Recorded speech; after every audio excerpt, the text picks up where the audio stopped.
sendiri tak tertawa oleh lelucon saya.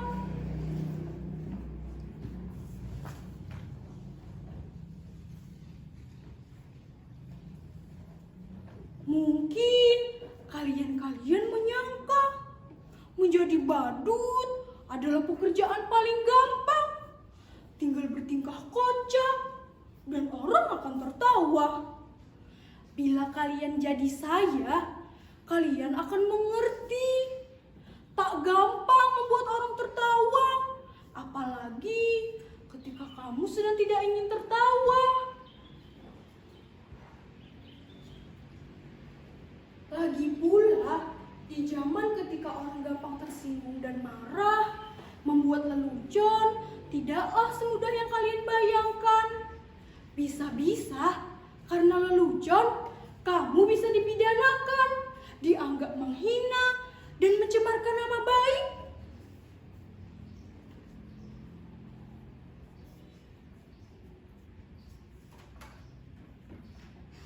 Kawan baik saya, seorang pelawak, dipenjara hanya karena membawakan sebuah lelucon yang kemudian dianggap menghina. Dia bercerita tentang seorang yang memanjat pohon kelapa jam 10 pagi.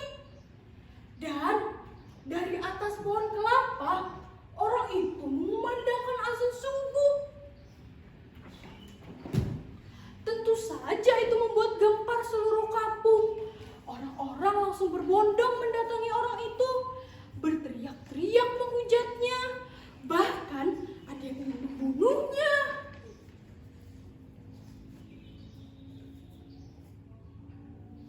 Dasar kafir! Turun kamu! Begitu orang-orang kampung berteriak marah. Berani-beraninya kamu melakukan penghinaan azan subuh jam 10 pagi. Dasar orang aneh, kafir. Tapi dengan tenang orang itu menjawab, "Loh, siapa yang aneh? Siapa yang kafir? Coba kalian pikir, saya azan subuh di masjid jam 4, tak ada satupun kalian yang berdatangan. Begitu saya azan subuh jam 10, kok kalian pada berdatangan? Coba kalian pikir, siapa yang gak taat? Siapa yang aneh? Siapa yang kafir?" Orang kok gampang mengkafir-kafirkan orang hanya karena berbeda menjadi bermusuhan. Sekarang ini orang sepertinya senang bertengkar. Kalau Descartes bilang, "Aku berpikir, maka aku ada." Orang-orang sekarang seperti bilang, "Aku bertengkar, maka aku ada." Pertengkaran menjadi komoditi, diperjualbelikan. Bahkan seringkali diberi pembenaran atas nama keyakinan. Ayat-ayat suci digunakan untuk kepentingan kekuasaan. Makanya sekarang ini susah membuat orang tertawa.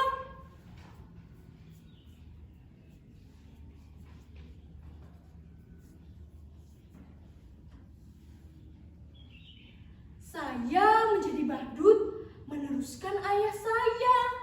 Dulunya ayah saya juga seorang badut. Karena bapak saya badut, ya saya pun jadi badut. Sekarang kan sedang ngetren anak ngikutin orang tuanya. Kalau bapaknya presiden, ya anaknya ingin jadi presiden.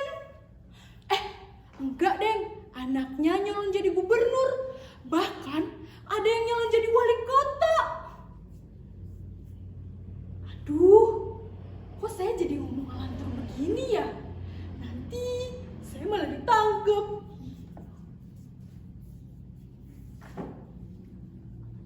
Dulu kata bapak saya, jadi badut kayak saya ini lumayan enak. Penghasilannya lumayan.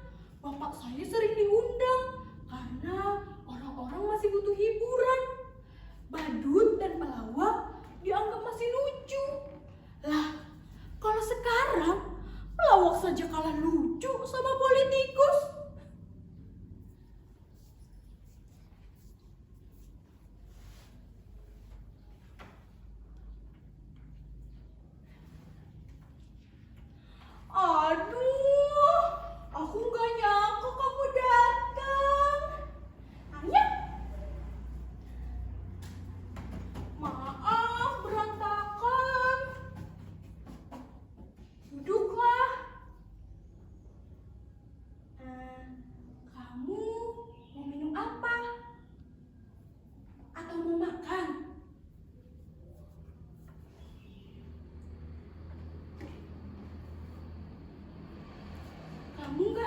haus. Nggak lapar. Syukurlah, kebetulan saya itu punya apa-apa. Tapi bisa pesen GoFood kok. Tapi kamu yang bayar ya.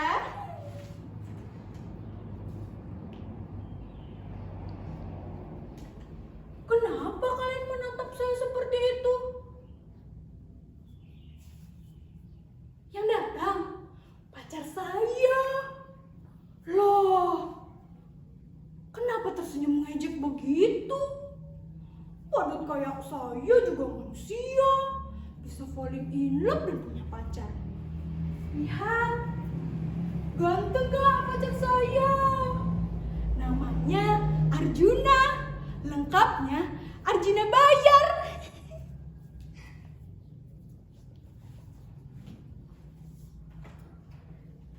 Terima kasih kamu menemui saya. Saya kira kamu sudah melupakan saya. Terima kasih juga kalau kamu terus ingat saya. Kamu pasti kangen ya? Oh, saya juga. Hidup itu berat. Kamu gak akan kuat. Biar aku saja. Arjuna, katanya kamu punya pacar baru. Lebih cantik, lebih kaya. Tapi percayalah, apapun yang terjadi, aku tetap cinta kamu.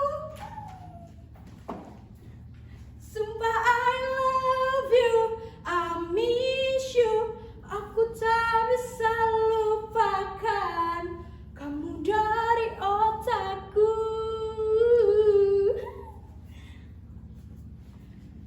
Arjuna, boleh aku peluk kamu?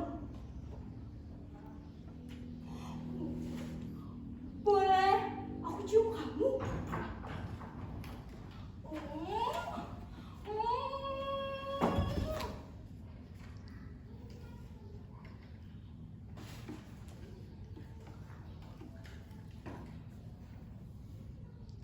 Arjuna! Arjuna! Arjuna! Oh, ternyata hanya hayalan saya saja. Saya baru jomblo. Coba kalian bayangkan betapa sialnya nasib saya. Sudah jadi badut, jomblo pula. Nasib saya benar-benar ambyar.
Kenapa kalian menatap saya seperti itu?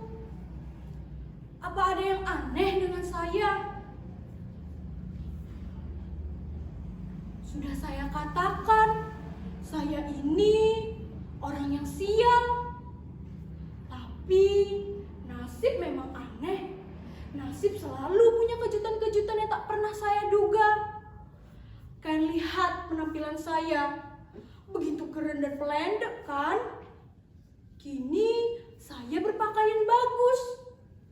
Tapi sebenarnya saya tetaplah seorang badut. Saya sama sekali tak pernah memimpikan hal ini. Tapi barangkali inilah takdir saya.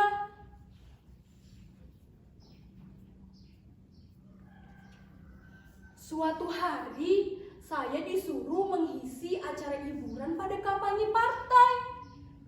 Menurut saya, penampilan saya biasa-biasa saja. Sama sekali tak lucu. Tapi entah kenapa, semua yang hadir tertawa terpingkal-pingkal. Padahal saya hanya menjentak-jentikan jari saya seperti ini. Semua orang tertawa. Saya hanya menggoyang-goyangkan bokong saya. Semua orang tertawa.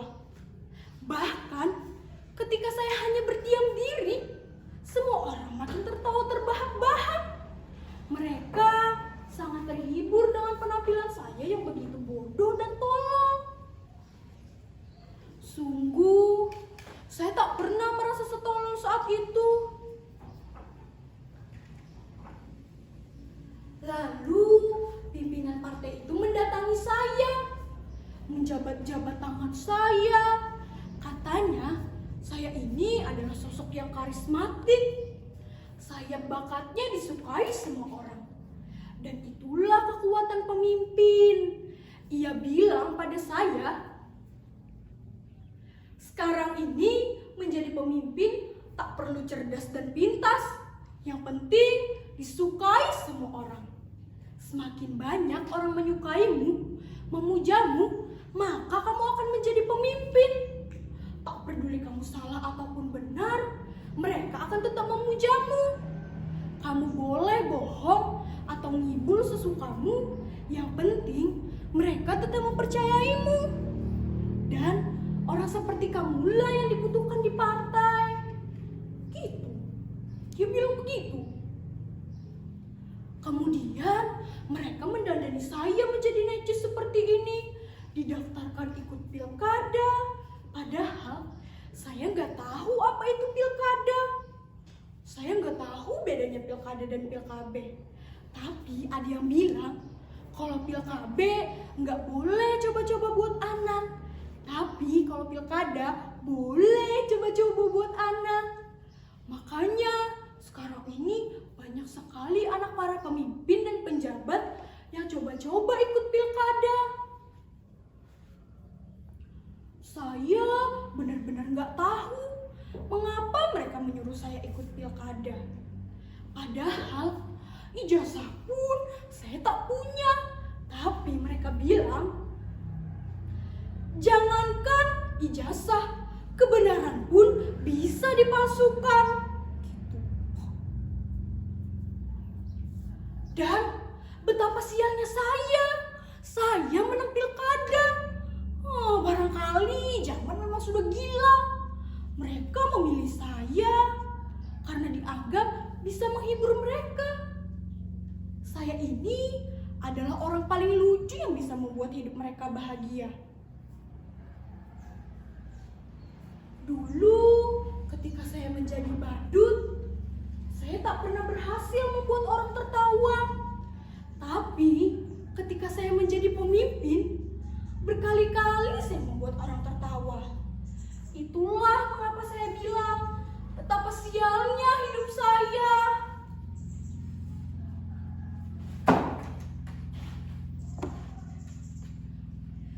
Hidup pemimpin kita! Hidup pemimpin kita! Panjang umur pemimpin kita! Hidup pemimpin kita! Hidup pemimpin kita!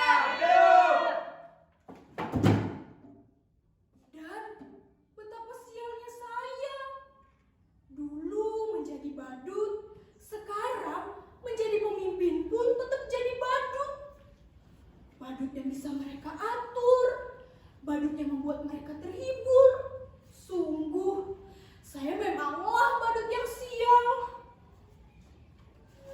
Percayalah, jadi badut itu berat. Kamu gak akan kuat. Biar para pemimpin saja